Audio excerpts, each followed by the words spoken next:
அனைவருக்கும் வணக்கம். நான் சிறிய அளவில் இந்த கிளீனிங் ப்ராடக்ட்லாம் தயார் பண்ணி சேல் பண்ணிகிட்ருக்கிறேன்.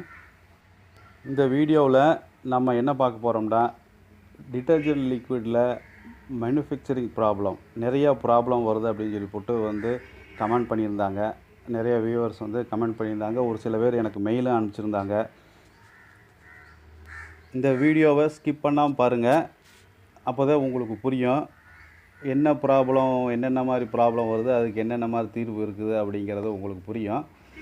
ஏற்கனவே இந்த தொழில் பண்ணிகிட்ருக்கிறவங்களுக்கு இதை பற்றி எல்லாம் தெரியும்.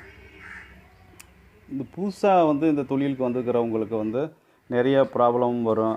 என்ன செய்கிறது, எப்படி செய்கிறது அப்படிங்கிறது ஒரு கட்டத்தில் ஒரு சில பேர் என்ன சொல்கிறாங்க அப்படின்னா, டிரான்ஸ்பரண்ட் வர மாட்டேங்குது அப்படிங்கிறாங்க. ஒரு சில பேர் சோடா கேஸ் சேர்த்தலாமான்னு கேட்குறாங்க. ஒரு சில பேர் சோடியம் மெட்டாசிலிகேட் சேர்த்தலாமான்னு கேட்குறாங்க. இதுக்கெல்லாம் என்ன இதுக்கு உண்டான பதில் இந்த வீடியோவில் நான் சொல்லியிருக்கிறேன். அதனால் ஸ்கிப் பண்ணாமல் பாருங்கள், உங்களுக்கு புரியும். பிகினர்ஸ் கண்டிப்பாக இந்த வீடியோவை பார்க்கணும். அப்போ பார்த்தா தான் உங்களுக்கு முழுசாக பார்த்தா தான் உங்களுக்கு என்னென்னு புரியும். ஒரு சில பேர் சென்ட்டு, கலரு இதெல்லாம் தவறாக போட்டுடுறாங்க. அதனாலேயும் ப்ராப்ளம் வரலாம். இப்போ கலர்லேயே பார்த்தீங்க அப்படின்னா, சிந்தட்டிக் கலர் இருக்குது, ஃபுட் கலர் இருக்குது, கெமிக்கல் கலர் இருக்குது, வாட்டர் சொலிபிள் கலர் இருக்குது, ஆயில் சொலிபிள் கலர் இருக்குது. இந்த மாதிரி நிறையா இருக்குது. ஆனால் அதுக்குண்டான கலர் எந்த ப்ராடக்ட்டுக்கு என்ன கலர் போடணும் அப்படிங்கிறது நான் ஏற்கனவே வீடியோ போட்டிருக்கேன் என்னோடய சேனலில். பார்க்காதவங்க இந்த வீடியோ கீழே டிஸ்கிரிப்ஷனில் அதனுடைய லிங்க் இருக்குது, போய் பார்த்துக்கலாம். அதே மாதிரி சென்ட்டுலேயும் நிறைய வகை இருக்குது. இப்போ எந்த சென்ட்டு போடலாம் அப்படிங்கிறத என்னுடைய சேனலில் நான் ஏற்கனவே வீடியோ போட்டிருக்கேன். அதுவும் அதனுடைய லிங்க்கும் டிஸ்கிரிப்ஷன் கீழே இருக்கும், போய் பார்த்துக்கலாம். சோடா ஏஸ் பற்றி ஒரு சில வியூவர்ஸ் கேட்டிருந்தாங்க. சோடா ஏஸ் டிட்டர்ஜென்ட் லிக்விடுக்கு அவ்வளோக்கா சூட்டபுளாக இருக்காது. ஏன் அப்படின்னா, அது சோடா ஏஸ் தண்ணியில் சேரும்போது அது ஒரு குறிப்பிட்ட டயத்துக்கு மேலே போனால் அதனுடைய செயல்பாட்டை இழந்துடும். அது நம்ம சேர்க்கிறதே வேஸ்ட்டு. ரெண்டாவது என்னென்னா, அது கீழே வெள்ளையாக ஃபார்ம் ஆகிக்கும். அதனால் சோடா ஏஸ் டிட்டர்ஜென்ட் லிக்விடில் சேர்த்துறது அவ்வளோவா ஒரு நல்ல ஒரு செயலாக இருக்காது. இன்னும் விரிவாக விளக்கம் வேணும் அப்படின்னா அதை பற்றி நான் ஏற்கனவே இந்த சோடா கேஸ் பற்றியே நான் ஏற்கனவே வீடியோ போட்டிருக்கேன். டிஸ்கிரிப்ஷனில் அதனோட லிங்க் இருக்குது, பார்க்காதவங்க போய் பார்த்துக்குங்க. சோடியம் மெட்டாசிலிகேட்டை பற்றி ஒரு சில வியூவர்ஸ் கேட்டிருந்தாங்க. இது ஒரு அல்கலைனை, காரத்தன்மை கொண்டது. நம்ம காஸ்டிக் சோடாவே அதுக்கு பதிலாக சேர்த்துறோம். காஸ்டிக் சோடாவே ஒரு நல்ல அழுக்கு எடுக்க தன்மை கொண்டது. டிட்டர்ஜென்ட் லிக்விடை பொறுத்த வரைக்கும் காஸ்டிக் சோடாவும் ஆசிட் சிலரையும் மிக ஒரு நல்ல ஒரு பயன்பாட்டை கொடுக்கும். அதனால் நான் அது சோடியம் மெட்டாசிலிகேட்டாக யூஸ் பண்ணுறது இல்லை. காஸ்டிக் சோடாவே போதும். ஒரு சில பேர் சொல்கிறாங்க எங்களுக்கு டிரான்ஸ்பரண்ட்டு வரமாட்டேங்குது அப்படின்ட்டு ஒரு சில பேர் மெயில் எனக்கு அனுப்பிச்சிருந்தாங்க. இது எப்படி கிளியர் பண்ணுறது அப்படின்ட்டு. நான் இதுக்கும் இந்த 2-3 நாளைக்கு முதல்ல ஒரு வீடியோ போட்டிருக்கேன். எனக்கும் அந்த மாதிரி ப்ராப்ளம் வந்துச்சு. அதோடைய லிங்க்கும் நான் கீழே இந்த டிஸ்கிரிப்ஷனில் கொடுத்துருக்கேன். பெரும்பாலும் நீங்கள் ரூம் டெம்பரேச்சர் மெயின்டைன் பண்ணுங்கள். ரூம் டெம்பரேச்சர் மெயின்டைன் பண்ணாவே ஓரளவுக்கு இந்த ப்ராப்ளம் சால்வ் ஆகிக்கும். அப்புறம் வேறு ஒரு சில பேர் கேட்டிருந்தாங்க, நாங்கள் தயார் பண்ணுற டிட்டர்ஜென்ட் லிக்விடில் ஒரு சில பேர் நல்லா இருக்குதுங்கிறாங்க. ஒரு சில பேர் ஆளுக்கு சரியாக போக மாட்டேங்குதுன்னு ஒரு கம்ப்ளைண்ட் வருது. இதுக்கு என்ன பண்ணுறது அப்படிங்கிறாங்க.